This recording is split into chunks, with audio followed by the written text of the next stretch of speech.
My sister and I were both adopted from the same orphanage. When we got to choose our paths, she picked a prominent family in Edenorf City, wealthy, influential, and utterly untouchable. But the heir turned out to be twisted and cruel. He tormented her day in and day out. I chose the unassuming Moss family. They didn't have the fortune or the status of her new family, but they treated me with genuine warmth. In time, their youngest son became a business titan, and he married me, giving me a life filled with more happiness than I'd ever dreamed possible. Consumed by jealousy, my sister secretly strangled me. But when I opened my eyes again, I found she had shamelessly stolen the life I'd built, this time, choosing the Moss family for herself. "Carmen," she sneered, "now it's your turn to suffer." I almost laughed out loud. Did she think the Moss heir was some simple jackpot?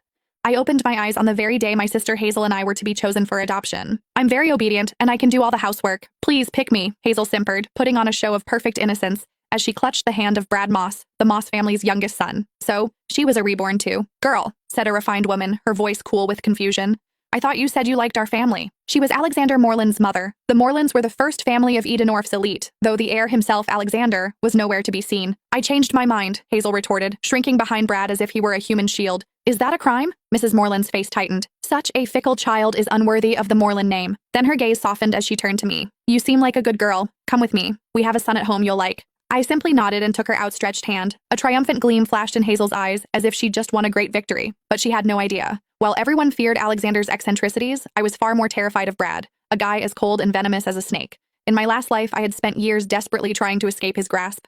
This time, she had unknowingly done me the biggest favor imaginable.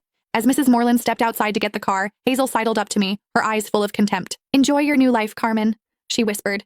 "This time, you're the one who will suffer." I didn't even bother to reply. Her gloating was nothing more than a clown's performance.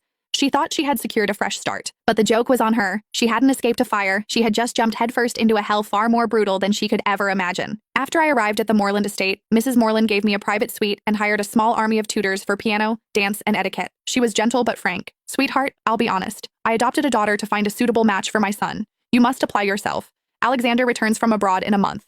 If he takes a liking to you, your future will be secure. Remember, the entire Moreland legacy will be his one day." I knew from my last life that Alexander had felt nothing but disdain for Hazel, and her time here had been miserable. I didn't dare hope the cold, aloof heir would favor me either. I needed my own plan for survival. A month later, the Morelands held a grand ball to welcome Alexander home. The elite of Edenorf were all there, including the Moss family, due to their close business ties. Across the glittering ballroom, Hazel spotted me immediately. Dressed in a virginal white gown, she glided over, her smile as sharp as a knife. "Enjoy the party, Carmen," she whispered. "Tonight will be the most humiliating night of your life." I remembered this banquet well from my last life. It was when she had first met Alexander. He had taken one look at her, frowned in disgust, and told her to get lost in front of everyone. She had shamelessly clung to him, declaring herself his future wife. He had kicked her away without a second thought, but I was reborn too. I knew how her